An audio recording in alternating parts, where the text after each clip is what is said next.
A single fork plummets to the polished floor of the Ivy Rose, its sharp ping slicing through the sultry jazz like a gunshot. In West Hollywood's glittering heart, where golden hour bathes velvet chairs in molten amber, a Friday night teeters on the brink. Vanessa Hartwell, a tech titan whose icy stare could bankrupt empires, locks eyes with Mia Torres, a young waitress clutching a trembling tray. One slip, one clatter, and the room holds its breath, waiting for the spark that could torch the night. "Is this what passes for service?" Vanessa's voice cuts, venomous as smirks ripple around her. What happens when a single mistake ignites a crucible of power and pride? Stay tuned to unravel the chaos and drop your country and time below. Where are you watching this tale ignite? The Ivy Rose hummed with curated chaos, a West Hollywood jewel where Los Angeles elite mingled under the spell of golden hour's molten haze. Towering windows spilled amber light across exposed brick walls, framing emerald velvet chairs that cradled influencers snapping artisanal cocktails for their feeds. Couples leaned over truffle fries, their murmurs weaving into the smooth jazz purring from hidden speakers, while brass fixtures gleamed like whispered vows of opulence. Beneath this polished surface, secrets simmered, ready to boil over on a Friday night alive with possibility and peril. At the epicenter of this orchestrated frenzy sat Vanessa Hartwell, a 38-year-old tech mogul whose Silicon Valley empire had forged her into a figure both envied and untouchable. Her platinum blonde hair, swept into a flawless updo, framed emerald studs that winked beside a Rolex catching light with every deliberate gesture. Her navy blazer, tailored to a knife point, hugged her frame, the crisp white shirt beneath unbuttoned just enough to hint at effortless control. Vanessa wasn't merely rich. She was the kind of wealthy that fueled barstool bets about her vacation homes. A Malibu beachfront, an Aspen chalet, a Tuscan villa nestled in olive groves. Her wealth was armor, her confidence a blade honed by years of outsmarting boardrooms filled with men who underestimated her. Tonight, her laughter carved through the din, sharp and commanding, pulling eyes like a magnet. She held court at table 15 with two colleagues, both early 30s, draped in LA's athleisure chic uniform of designer sneakers and cashmere hoodies. They nodded, rapt, as she leaned back, martini in hand, extra dry with a twist, and recounted her latest triumph. "They thought they could outmaneuver me," she said, her voice velvet cloaking steel, "but I don't play games I can't win." The words landed like a gauntlet, and the room seemed to tilt toward her, caught in her gravitational pull. Vanessa's poise was no accident. She'd clawed her way from a middle-class upbringing in Fresno, where her father's mechanic shop and her mother's bookkeeping barely kept the lights on. At 16, she'd taught herself to code on a second-hand laptop, her ambition a quiet wildfire that burned through scholarships and late nights until Stanford crowned her with a degree and a startup that sold for billions. Success hadn't softened her. It had sharpened her edges. Every glance, every gesture was calculated to remind the world she belonged at the top. Yet beneath her polished exterior, a restless hunger gnawed, a need to prove again and again that no one could touch her. The Ivy Rose was her stage, and she played her role with lethal precision. Across the floor, unnoticed, moved Mia Torres, a 22-year-old waitress whose dark curls spilled from a messy bun, framing eyes that betrayed exhaustion no smile could hide. Her sneakers squeaked faintly against the hardwood as she wove through tables, her tray trembling under the weight of a moment primed to shatter. 6 months at the Ivy Rose, balancing community college and tutoring high schoolers in algebra, she was the first in her Salvadoran immigrant family to chase a degree, a dream her parents had sewn into her future with calloused hands and whispered prayers.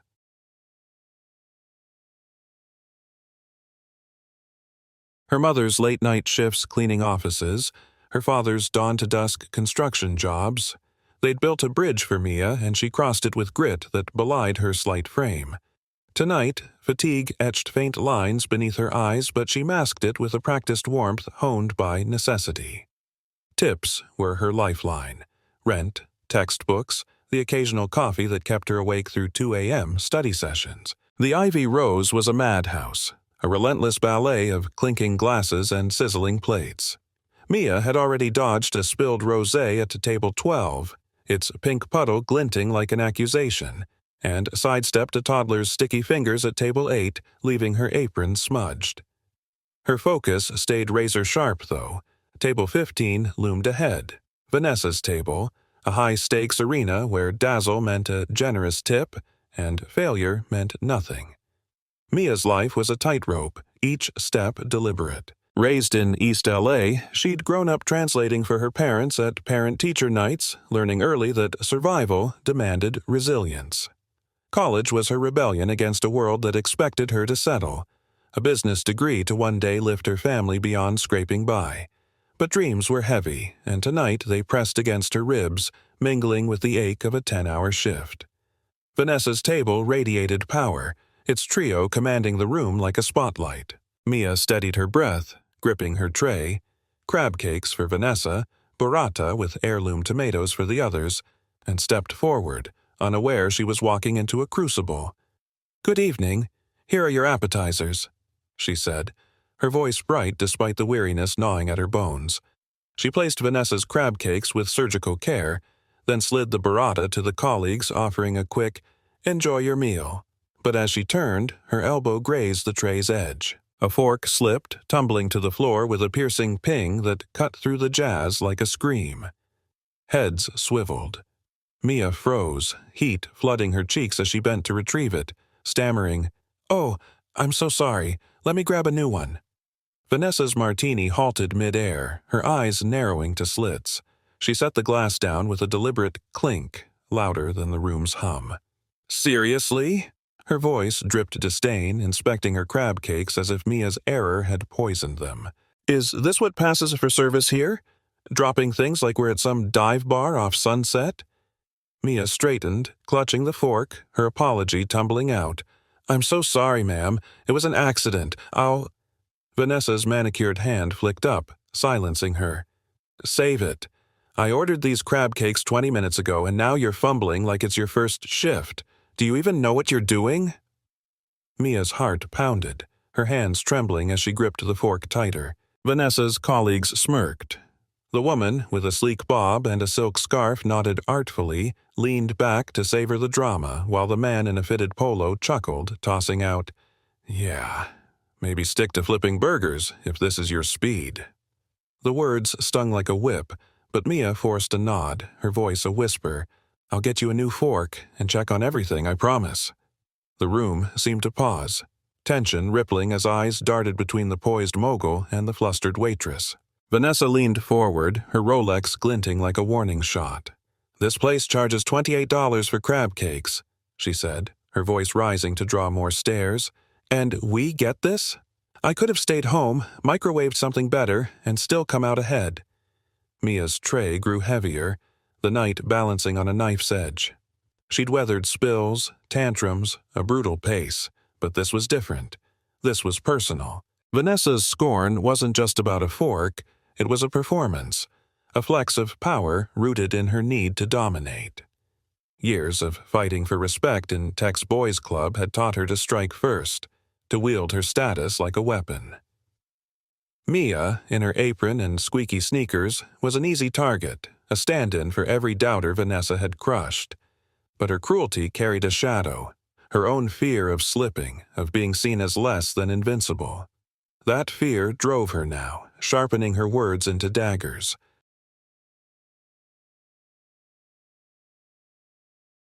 For Mia, the moment was a mirror, reflecting a world that often dismissed her.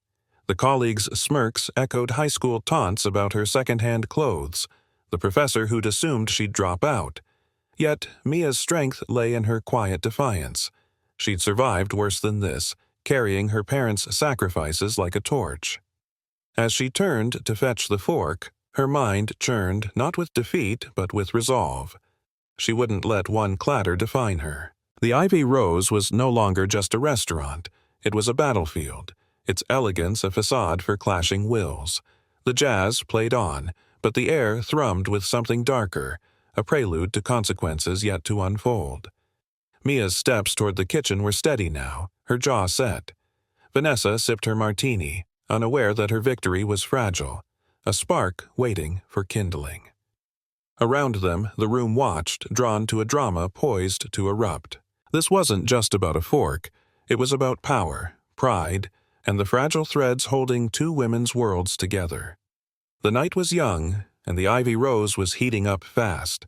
The room seemed to hold its breath, the chatter dimming as nearby tables tuned in. Vanessa leaned forward, her emerald studs catching the light as she delivered the final blow.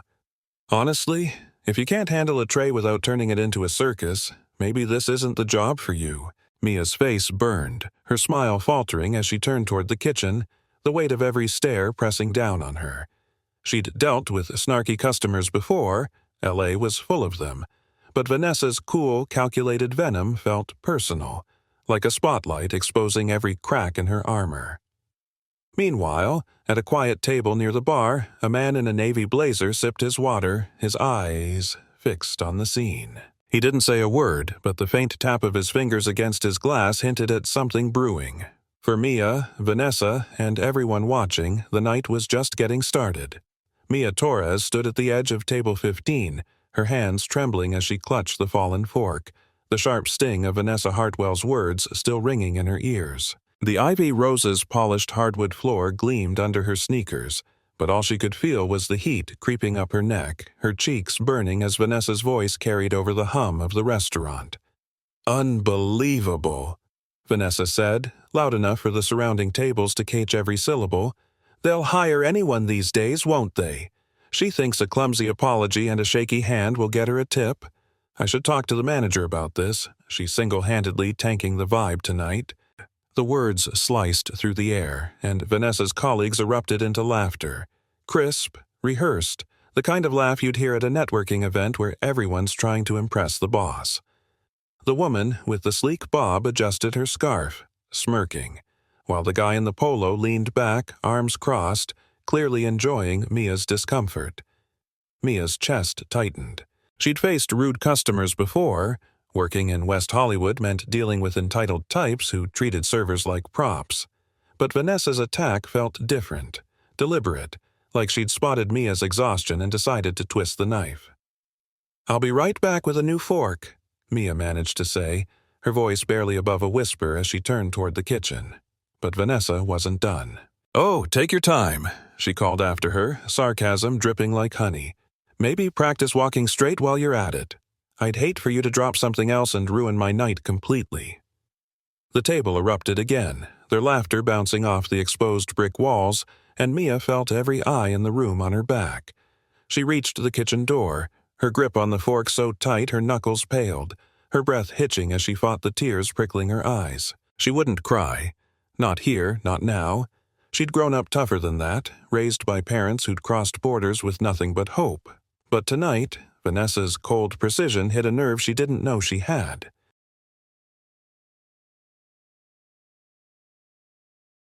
Around her, the restaurant's mood shifted. The couple at table 14, locals in their 40s sipping craft beers, exchanged a glance, the woman muttering, "That was harsh," under her breath. A group of 20-somethings near the window, mid-Instagram story, lowered their phones, one of them whispering, "Yikes, she didn't have to go that hard." Even the bartender, a lanky guy with a sleeve of tattoos, paused mid-pour, his brow furrowing as he caught the tail end of Vanessa's tirade. The Ivy Rose was upscale but laid back, the kind of place where people came for the vibe as much as the food, and Vanessa's scene was souring it fast. Mia pushed through the kitchen doors, the clatter of pans and shouts of "behind" drowning out the noise of the dining room. She leaned against the wall for a second, closing her eyes, willing herself to keep it together. She wasn't new to this. 6 months at the Ivy Rose had taught her to roll with the punches, but something about Vanessa's smug superiority made her want to scream. In the corner of the dining room, a man in a navy blazer sat alone, his water glass sweating onto a coaster as he watched the exchange unfold. He was in his late 50s, silver threading through his hair, with the kind of quiet presence that didn't demand attention but held it anyway. His fingers tapped lightly against the table, a slow, deliberate rhythm, and though his face stayed neutral, his eyes didn't leave Mia's retreating figure or Vanessa's table. He hadn't touched his food. A simple steak, medium rare, and the server who'd checked on him earlier had noted he didn't seem in a rush. Whatever he was thinking, he kept it to himself, but the faint tightening of his jaw suggested he'd seen more than enough. Mia steadied herself in the kitchen, brushing a stray curl from her face as she grabbed a fresh fork from the rack. She couldn't hide forever. The crab cakes were probably getting cold, and the last thing she needed was Vanessa complaining about that, too. "You got this," she muttered under her breath, a mantra she'd picked up from her mom during late-night study sessions. She squared her shoulders, pushed back through the swinging doors, and returned to table 15 with as much composure as she could muster. "Here you go, ma'am," she said, placing the fork beside Vanessa's plate with a steady hand. "I've checked with the kitchen, and everything else is on track. I hope you enjoy." Her voice was soft but firm, a small victory over the tremble she'd felt earlier. Vanessa barely looked up, giving the crab cakes a cursory glance before shrugging. "Fine, I guess it'll do," she said, her tone clipped and dismissive. "But next time don't make me wait, or drop half the silverware while you're at it. You're working at the Ivy Rose, not some greasy spoon. Act like it." Mia nodded, forcing a tight smile. "Of course, I'll do my best," she said, stepping away before Vanessa could fire off another jab. As she retreated, Vanessa turned back to her colleagues, her smirk returning. "Can you believe that?" she said, twirling her martini glass. "People like her think they can just coast by on minimum effort and still expect respect. It's LA. Step up or step out." The table laughed again, though it sounded thinner this time, less confident. The couple at table 14 had stopped whispering and were now openly frowning, and the Instagram group had shifted their focus to Vanessa, one of them mouthing "rude" to her friend. Mia busied herself clearing a nearby table, keeping her head down, but the weight of the night pressed harder. She'd learned to compartmentalize, smile through the snark, pocket the tips, move on, but Vanessa's words lingered like a bruise. She didn't see the man in the navy blazer stand up, his movements calm and measured, as he crossed the room toward the bar. He leaned in close to the manager, a wiry guy in his 40s with a clipboard and a permanent 5 o'clock shadow, speaking in a low voice that didn't carry. The manager's eyebrows shot up, his head tilting slightly as he listened, and when the man finished, he nodded once, sharply, before glancing toward Vanessa's table. Whatever was said, it wasn't for the room to hear. Not yet.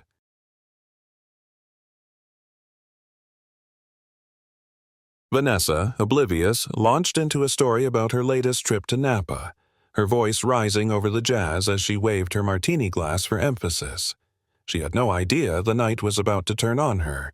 The air at the Ivy Rose thickened as Vanessa Hartwell's smug grin faltered, her martini glass hovering mid-twirl. The restaurant, once alive with the clink of glasses and the low hum of West Hollywood chatter, had fallen into a hush, every eye drawn to table 15. Moments earlier, Vanessa and her colleagues had called for the check, expecting the night to end on their terms, another LA evening of flexing status and sipping overpriced cocktails. But now, the manager approached their table, his wiry frame cutting through the crowd with purpose, Mia Torres trailing behind him. She carried a tray with a bottle of champagne and a crisp white envelope, her dark curls bouncing slightly as she moved, though her gaze stayed fixed on the floor. Vanessa arched a perfectly sculpted brow, her confidence unshaken at first. "Well, this is a nice touch," she said, leaning back in her velvet chair, her emerald studs glinting under the brass fixtures.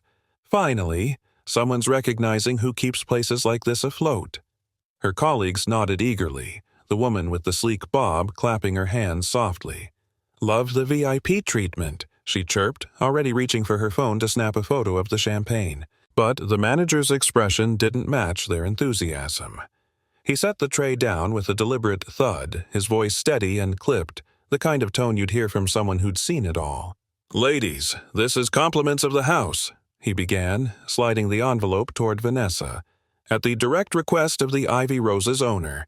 He's been watching your experience tonight and wanted to address it personally."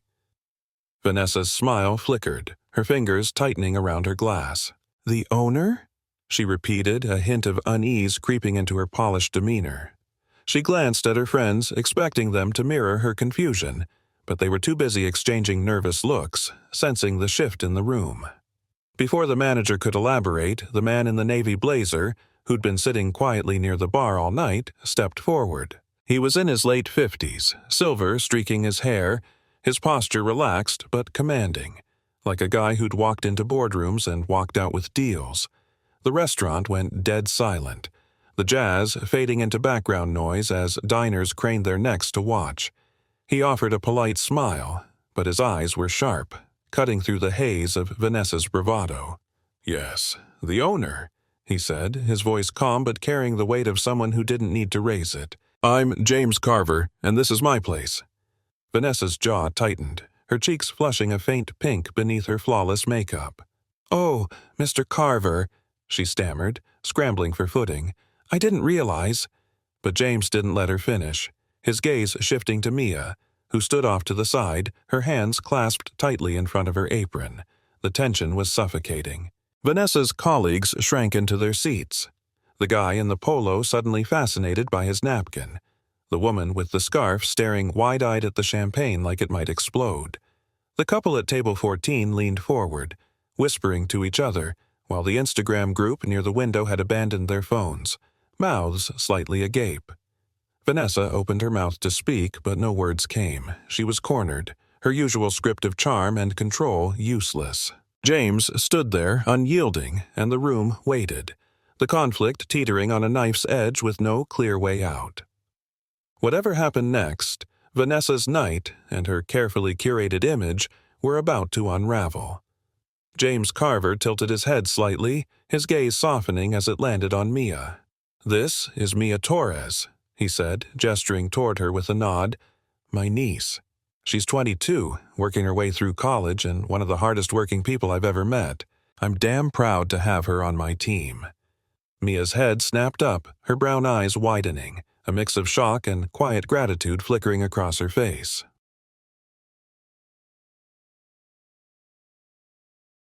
The color drained from Vanessa's cheeks, her martini glass clattering softly as she set it down too fast.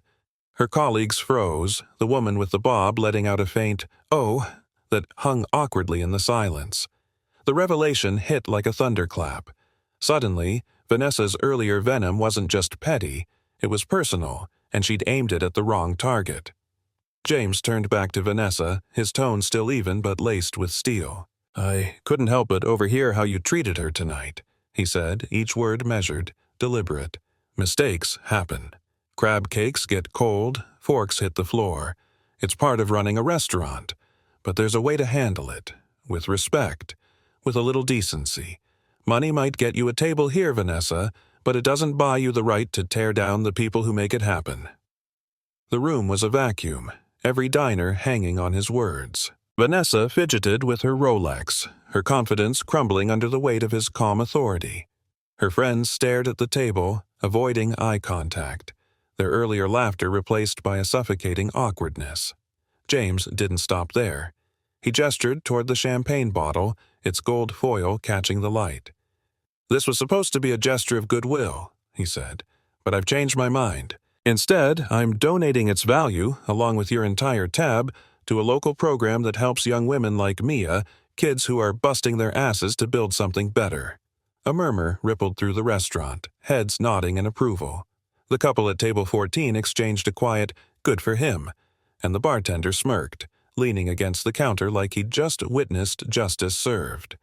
Vanessa finally found her voice, though it wavered, thin and unsteady. "Mr. Carver, I think this is a bit much. I didn't mean—" But James raised a hand, silencing her with the same ease he'd quieted the room.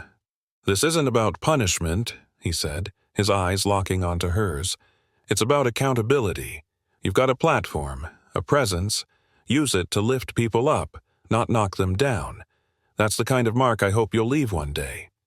Vanessa looked away, her hands dropping to her lap, her emerald studs no longer a badge of power, but a reminder of how small she'd become. James stepped back, his point made, and the room exhaled. Mia stood a little taller, her shoulders relaxing as the weight of the night shifted.